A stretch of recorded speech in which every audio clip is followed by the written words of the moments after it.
2002 সালের নভেম্বর মাস। কুষ্টিয়া গিয়েছি একটা ডকুমেন্টারি ফিল্মের শুটিংয়ে। আমার সাথে কাজ শেষ হয়ে যায় একদিনেই।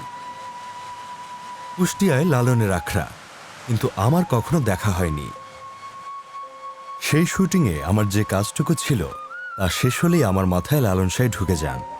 আমি বলি, তোমরা শুটিং করো, গাড়ি আমাকে লালনের মাজারে রেখে আসুক। আমি এসে নামি লালনের মাজারের প্রধান তরুণের কাছে।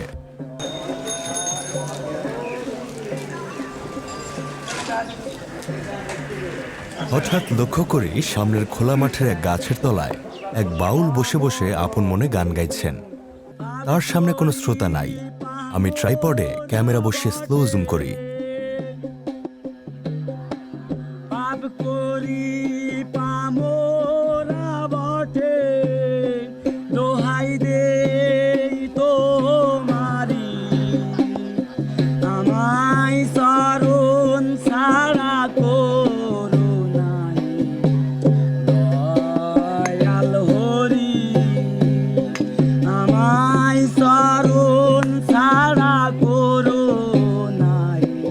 তারপর কাছে যাই, নানা অ্যাঙ্গেল থেকে তার ছবি তুলি।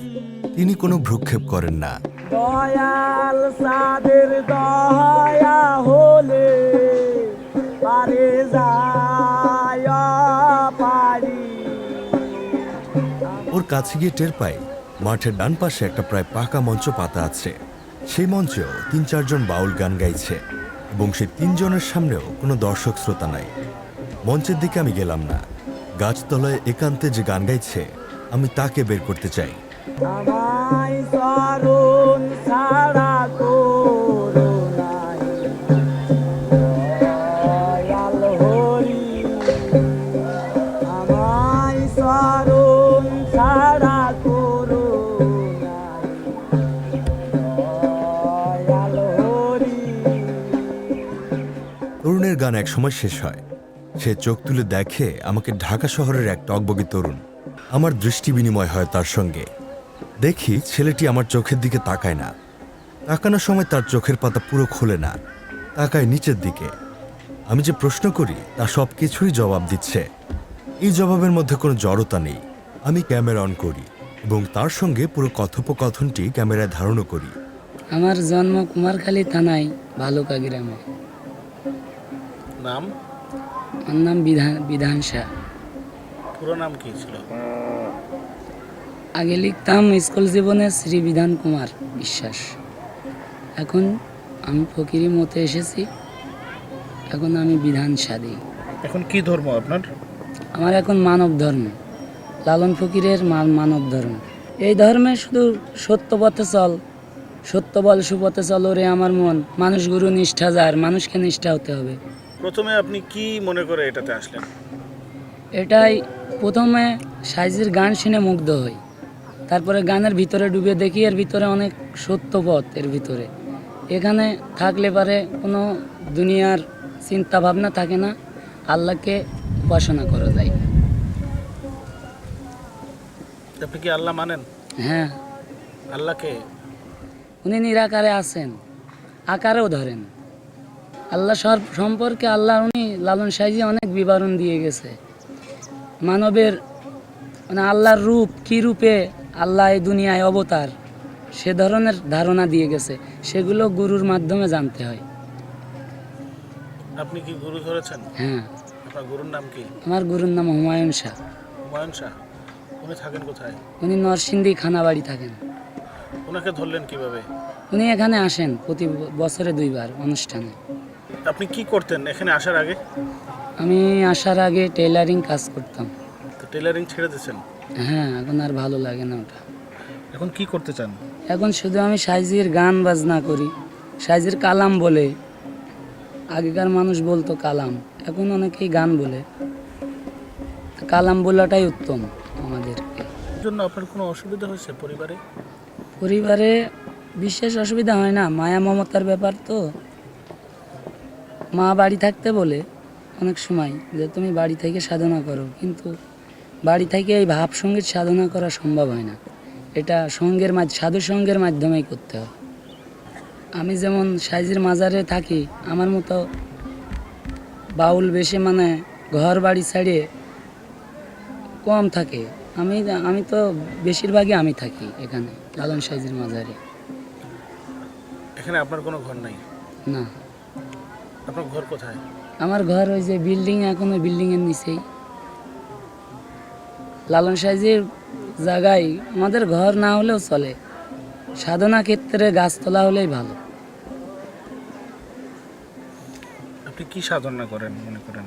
আমি সাইজির কালাম সাধনা করি এবং দম সাধনা করি, নবীর আইন আর কি মাইনে চলি। বিধানের বয়স প্রায় ২৬। এমনিতে দেখতে বেশ সুদর্শনী, চেহারাটা কালো, চোখের মধ্যে মায়া লাগানো। আমার ইচ্ছা করে তার সম্পর্কে খুব সংবেদনশীল বিষয়ের কিছু জানতে। আপনার কোনো নারী সঙ্গ হয়েছে? জি না, এটা সাইজি বলেছে কপাট মারো কামের ঘরে, মানুষ ঝলক দিবে রূপ নিহারে, তাই আমরা ওই কামের ঘরে যাই না। হয় হলে আমাদের সাধনার কিছু কাজ আছে, সে কাজ করলে সেটা নর্মাল হয়ে যায়, ঠান্ডা হয়ে যায়। না, এটা হচ্ছে দমের ব্যাপার। কখনো উত্তেজনা হলে পারে সেটা দমের মাধ্যমে ঠান্ডা করতে হয়। এবার কি কথা বলবো বিশ্বে খুঁজে পাই না। আবার বিধানকে যে ছেড়েও যাব তারও ইচ্ছে হচ্ছে না। পাশের মাজারটাই তো শুধু দেখা। সারাদিন আমার কোনো কাজ নেই। আমি বিধানকে নানা রকম প্রশ্ন করতে থাকি। আপনার অনেক বড় লোক হওয়ার ইচ্ছা আছে? অনেক জি টাকা না, পয়সা? আমার কোনো বড় লোক হওয়ার ইচ্ছা নাই। আমি বললাম তো, আমার সাধু হওয়ার ইচ্ছা। আপনাকে যদি অনেক টাকা দেওয়া হয়? না, আমি টাকা কি করব, আমার টাকা তো প্রয়োজন না। বড় বিল্ডিং দেওয়া হয়? কোনো কিছুই প্রয়োজন না। অনেক জমি দেওয়া হয়? না, এটাও আমার প্রয়োজন না। মনে করেন একটা শহরে যাইতে ইচ্ছা করে? ভালোবাসার ক্ষেত্রে যাওয়া লাগে অনেক সময়, তো ইচ্ছাটা আমার কখনো কোথাও যেতে মনে হয় না। এখানে আমার এক জায়গায় থাকতে ইচ্ছা হয়। সেটা কোন জায়গায়? সেটা হচ্ছে এখানে লালন সাইজির মাজারে। তো আপনার এখন সঞ্চয় কত আছে টাকা? আমার কোনো টাকা নাই এখন। কোনো টাকা নাই আপনার? না, তো আপনার ভবিষ্যৎ চলবে কিভাবে? আমার ভবিষ্যৎ টাকা লাগে না। সাইজি বলেছে হক নাম বলো রসনা, যে নাম স্মরণে যাবে জঠর যন্ত্রণা। আমিও সেই হক নামে বিশ্বাসী। হক নাম বললে ক্ষুধা তৃষ্ণা থাকে না। তবে তাহলেও অনেক সময় অনেকেই খাবার আমার জন্য ম্যানেজ করে রাখে, দিয়ে যায়। কোনো নারী কি আপনাকে এসে বলছে যে সে আপনার সেবা দিতে চায়? জি না, যদি কেউ এসে বলে? বললেও যদি আমাকে ভালোবাসে তাহলে সে শুধু সেবা করবে, তবে সে আমার মতে একদম। লালন সাহেব তো সেবাদাসী ছিলেন, হ্যাঁ, ওই রূপই। তো ওইরকম সম্পর্ক কীরকম ছিল তাদের? তাদের সম্পর্ক ছিল ভক্তভাব। ভক্তের সঙ্গে যেমন সম্পর্ক তেমনই তার সঙ্গে সম্পর্ক সেবাদাসীর সঙ্গে। উনি কখনো সৃষ্টি করেননি, কামের ঘরে যাননি। আচ্ছা। আর সাধারণ মানুষ তো অনেক ছেলে মেয়ে হয়ে যায়, তাই না? উনি এই জিনিসটা কখনো করেননি। তো ওনার আসল মতে সৃষ্টি করা নিষেধ। তবে এখন যা ভক্ত আছে বেশিরভাগই দেখা যায় যে তাদের ছেলে মেয়ে হওয়ার পরে তারা বুঝতে পারেছে, তখন এসেছে এই পথে, ঠিক আছে? আর আমার সাইজির কৃপায় আমি ধরেন ছোটবেলা থেকে এই সাইজির অনুরাগী, সেজন্য আমি আগেই বুঝতে পেরেছি। বলে লালন ফকির কোন জাতির ছেলে, সবে বলে লালন ফকির কোন জাতির ছেলে।